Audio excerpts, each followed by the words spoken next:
Welcome back. I'm Uday Pratap Singh. You're joining us on NewsX. Our big focus this hour, the US-Israel war on Iran is rapidly widening, with missile exchanges, naval strikes and regional spillover pushing the Middle East into one of its most volatile crises in decades. Iran has launched fresh missiles at Israel, while Israel has expanded strikes to Hezbollah targets in Lebanon. Today, strikes have been reported from Qatar, Armenia as well as Dubai, also Azerbaijan. India, meanwhile, has expressed dissent over the worsening conditions, making strong efforts in repatriating Indians from the region of the conflict. Now, big news coming in. An Iranian projectile has just hit the RAF Akrotiri, the British base in Cyprus. According to reports, the missile it smashed a 30-foot hole in the wall of a hangar that houses US U-2 spy planes. No casualties so far have been reported. The planes gear inside apparently were not damaged either. Shruti Dasgupta, foreign affairs expert, joins us live. Shruti, an attack in Cyprus on a UK base there. Obviously, American aircrafts were the target. No damage, no casualties right now reported. However, what do you make of this strike by Iran? This is not the first one on Cyprus. I believe they've done one before in the days past. And their objective is to engage as many targets as possibly can, specifically ones that go to US and European allies both.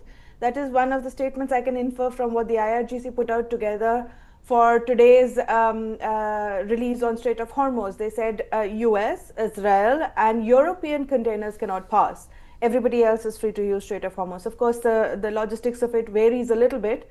But the fact is that they have now put in Europe in the same bracket as the rest of the world.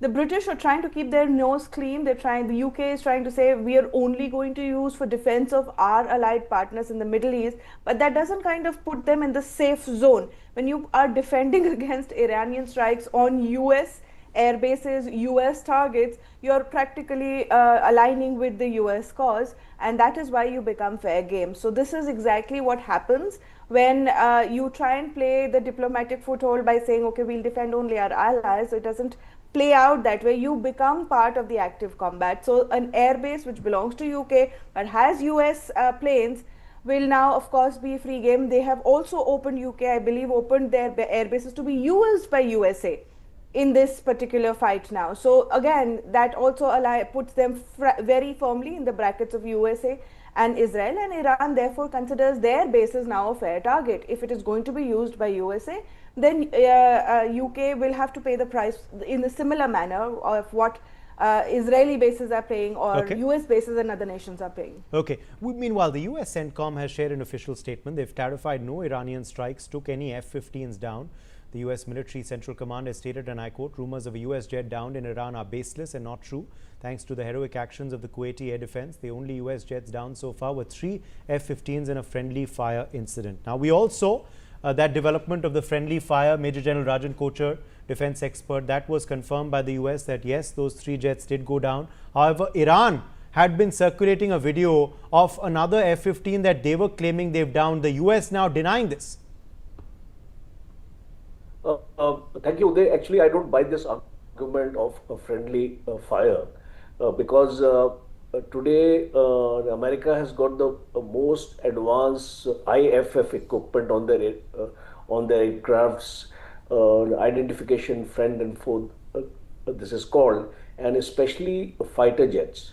And I can buy an argument when it says that 1 aircraft has been down, but 3 aircrafts, I think, difficult to accept this.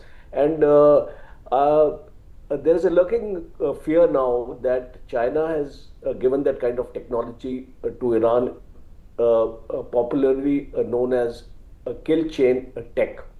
And we saw this happening in Sindoor also. The kind of tech was used by the Pakistani Air Force. So it's a very strong possibility that this kill chain tech has been passed on to Iran. And also I would like to bring your attention today to a couple of months back where the Chinese and the Iranians have done a joint military exercises in the Strait of Hormuz, in which their aircrafts were involved, their ships was involved, and whatever tech China has been giving to Iran, has been seen there. With regard to this one aircraft F-15C, in a war like this, it will be difficult to verify the claims of either side. We have seen that also happening in Sindoor. So in case Iran is saying that they have downed the aircraft and the US is saying that it is not so, satellite imagery will have to be produced to verify the claim, Right. as we had also done it. So unless a satellite imagery is available, Yeah. or is made available by Absolutely. Iran And the onus for that on the to- IRGC. The onus for that on the IRGC. Absolutely. Stay with us. Sonangol, Namibia, a crude oil tanker under the flag of Bahamas has been struck by an Iranian naval drone 30 nautical miles southeast of Kuwait's Mubarak al-Kabir coast. On your screens, you can see a visual of this strike according to reports. So now we are learning, Shruti, that a crude oil tanker has been struck. This was reportedly by an Iranian drone. This was flying under the Bahamas flag. It has been attacked by Iran. It's happened off the coast of Kuwait.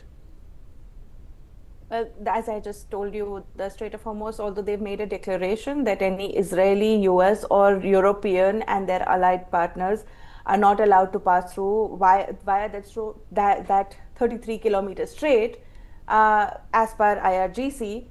The allied partners is the bit where they get the room to maneuver, where they decide whom they can consider an allied partner or not.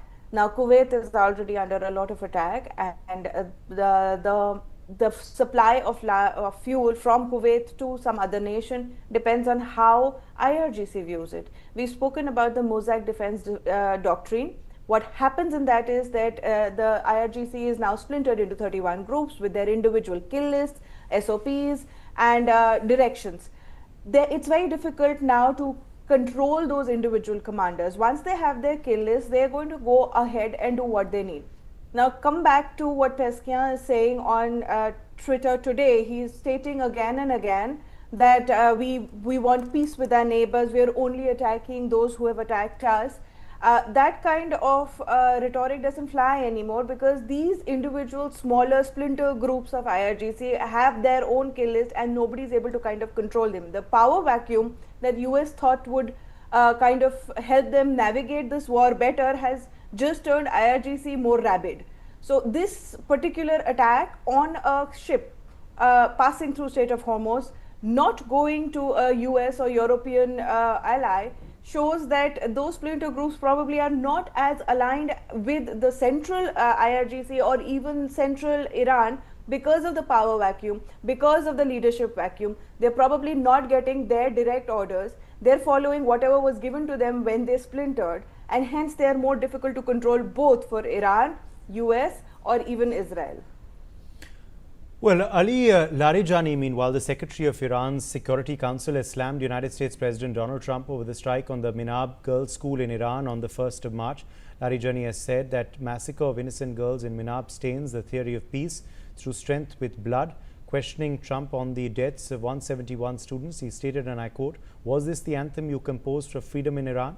Remember, Israel has refuted these claims, saying that the school was shot due to Iranian misfire. Major General Kocher is live with us. Major General Kocher, in fact, now we are learning that this secretary, of course, of the Iranian Supreme Council has questioned the US President and Israel over the strike on the school, on the girls' school in Iran.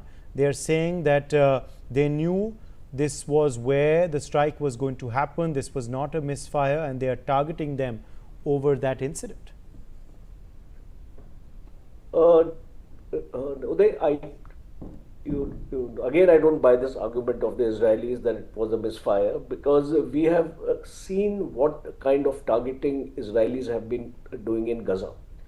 They have a similar kind of a strategy. They don't differentiate between a civil or a military target, and it has been happening for quite some time. And the targeting or targeting of the school has been a very, very unfortunate thing. And there's no agency now prevalent in the world today, including the UN, which can prevent these kind of activities to take place, because in war, really there is no fine line. And what we have seen in Iran also, like we have seen these attacks on their political leadership.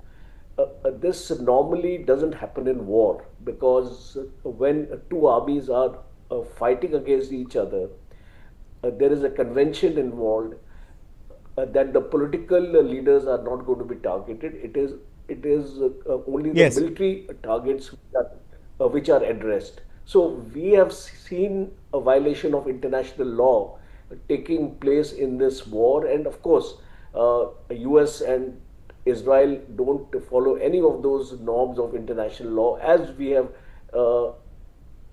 you observed as what happened with this ship of the Iranian Navy in the Sri Lankan waters, Okay. Dena. Okay. That was also a violation of international law. When you are targeting a vessel in a particular area which is not part of the battle zone, you can always say that in your Yes. you defend, you have targeted an enemy vessel, but it was not there in your battle zone, or it was not done as per Article 51, Right. which says that it was in self-defense. So Right. I think these are the things which are happening in war, and Yeah, and we're rather seeing this in this unfortunate. conflict. All right, more breaking news coming in. Iran now has released footage showing drone launches aimed at the US and Israeli targets across the Middle East. On your screens, you can see a video shared by the Iranian forces. This video shows the extent of damage Iran has caused to US and Israel. So now Iran putting out videos of their strikes. Major General Kocher, they've put out video footage of drone strikes, and IRGC claiming, of course, damage has been done, and now they are backing it with this footage. See, this is a very, very significant move, because now it will be attrition war is already happening, because Iran is also causing attrition onto the US and Israeli assets, and likewise Americans also resorting to. So now we will get into the realm of a narrative war also. This narrative war plays a very important role in the minds of the people to decide that who is gaining ascendancy in the war, and Iran wants to be made known to the world that they are fighters. It is very, very clear that huge losses have been suffered by them, but at the same time, we are also seeing that they're not giving up. There is a resilience in their forces, and when we talk about this decentralized working of the IRGC, it's not ad hoc. It has not been done all of off the cuff. It's a well planned, thought out strategy, and it has been a war game, like Iran has been preparing for this moment. And when we say that they have gone rogue, they haven't gone rogue. It's a part of that strategy, because they know that as the war would progress, there would be a total communication breakdown imposed by the technology of the US. And when we talk about this models and all, it is all a thought out strategy, and it is being executed very well. And a word about their missile capabilities, because a lot of reports are coming in the media, including the US media, which is trying to say that Israel missile capabilities have been degraded. I don't agree with that statement, because the kind of storage and the kind of underground facilities which have been created by the Israelis is tremendous. I can only say, if I can quantify, not more than 20% of their capabilities have been degraded so far, and they are capable to fight a battle even for the next 3 to 5 years. Absolutely. Absolutely. More news coming in. Panic now erupting amidst residents and terrifying scenes unfolding in Iran's Khorramabad as US-Israeli strikes pound civilian areas there. According to reports, this is a densely populated civilian area. This is now also reporting strikes. Khorramabad now seeing strikes, which is why there is panic in that particular area. It's a densely civil population there, which is why these strikes, of course, have led to panic erupting amongst the locals. Shruti. Yes, you're right. This is unfortunate, but this is exactly what US and Israel are going to have to do. They're going to have to, if they want to take away the entire ideology-based fundamentalism that kind of controls Iran and its politics, if they want to do that, they're going to have enough fear input into the hearts of the people that unless you take over, you reject this kind of existence, we would continue to be at opposite sides of the equation. So this is, although not acceptable, never acceptable in any kind of warfare, they are probably doing this under the guise that there were IRGC, commanders there. They're going to give you the long list of reasons why they attacked a highly populated region. And they're also going to do the whataboutery of it, that Iran attacked Israel and its populated regions. And the point of it is that Israel and USA have decided to instill fear in the hearts and the minds of Iranians so that they can walk away from this fundamentalism that is part of their entire idea of the Islamic Republic since 1979. To do that, they first try to do the Gen Z level. They try to encourage the elements that are already against the Islamic ideology that rules the place, but it was not successful. So now the fear tactics are going to head into this entire scenario, and people are going to find themselves attacked, and that would probably push the government further into on the table of discussions and sign out a document that probably Israel would want. So that this is a pressure tactic movement and also a kind of erasure of Islamic ideology as much as they can while they are at war. All right, more breaking news, in fact, also coming in now. Russian Foreign Minister Sergei Lavrov has questioned the United States of America over the assassination of Ayatollah Khamenei. Lavrov said, and I quote, "Trump said they will exterminate Ayatollah Khamenei or he will exterminate me." Later, the US said it did not organize the killing of Khamenei. We have again questioned, we are asking questions now about the American goals. Trump publicly stated that we will exterminate Ayatollah Khamenei or otherwise he will exterminate me. And next, the United States stated that they didn't organize the killing of Ayatollah Khamenei. We again have questions about the American. Shruti Das Gupta is live with us on this big story. Shruti, how do you interpret the Russian Foreign Minister's statement?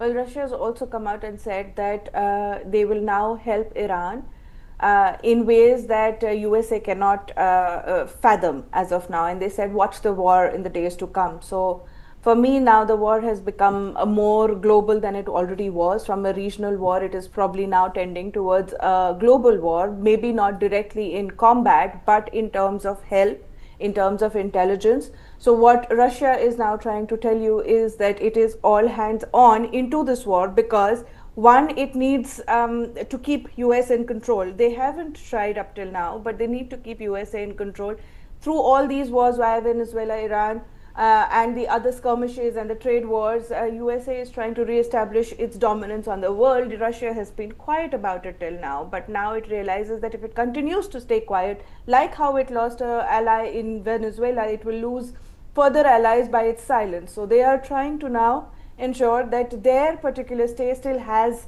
weight behind it in the global geopolitics. So I'm watching the space as we are going forth to see how Russia is going to respond. Now, in diplomatic developments amidst the ongoing conflict in West Asia, Prime Minister Narendra Modi of India today has spoken with French President Emmanuel Macron of France. The two leaders have discussed their shared concerns over the rapidly evolving situation in the region and also stressed the urgent need for a return to dialogue and diplomacy. Prime Minister Modi emphasized that India and France will continue to engage closely and coordinate efforts to achieve the early restoration of peace and stability.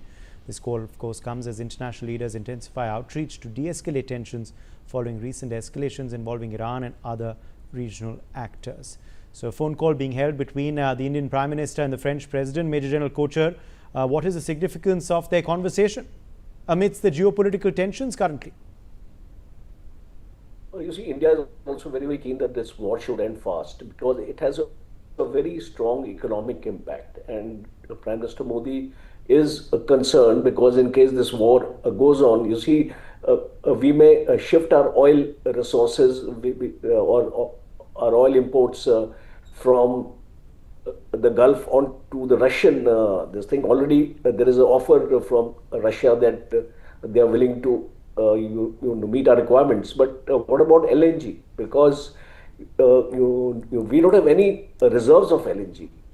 74 days reserves are there for crude oil, but we have zero reserves of LNG. So it is going to impact us because almost 60% of requirement is from there. And we are trying to reach to the allies of the United States to also tell them. I saw a statement of Prime Minister Modi today also that wars don't solve problems or wars don't solve solutions. So in case that is the case, I think India is trying because India's voice is heard.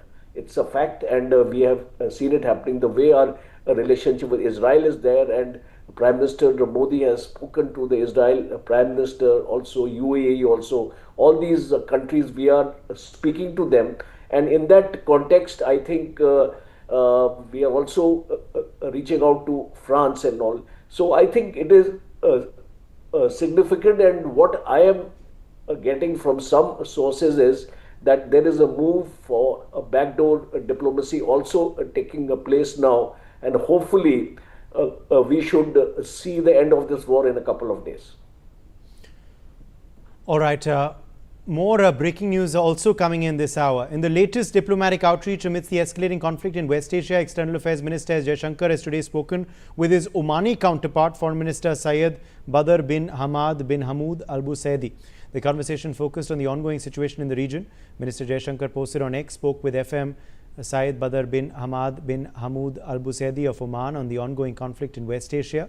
This call comes amidst India's active engagements with key Gulf partners to monitor developments and promote de-escalation efforts in the West Asia war theatre. So clearly the conversations continue. Shruti Dasgupta, how do you react to this phone call that the External Affairs Minister of India has held with his Omani counterpart? They've held conversations with just about every Gulf nation that has been attacked, because we have interests and pacts with them, we have economic partnerships with them, so we need to ensure that that stays intact. Along with it, we have a large diaspora that resides there. We need cooperation with these nations to ensure that the diaspora is safe and secure. So that conversation is a reflection of how India is taking care of its diaspora and ensuring that its interests are safe. But also today, I believe S. Jaishankar reached out to Iran as well to commiserate the death of Khomeini. We signed, our Foreign Secretary Misri signed the condolence diary. So it shows that we are walking a very fine path of diplomacy, which is rare and which is dangerous both. We have to ensure that all sides understand that we are now aligned and we are only on the side of humanity as well as on the side of peace. We do not participate in the wars. We've negated all the fake news coming out about how India's ports were used. We've negated how it was India's fault that Iranian ship was taken out. So we're making sure that the right conversation goes out to show that India continues to be non-aligned. India continues to pay for the benefit of all the people in Middle East. All right. That's what this conversation serves us. All right. My thanks to Shruti Dasgupta and Major General Kochhar for joining us with your perspectives on this big story. We're taking a short break on that note. Stay tuned.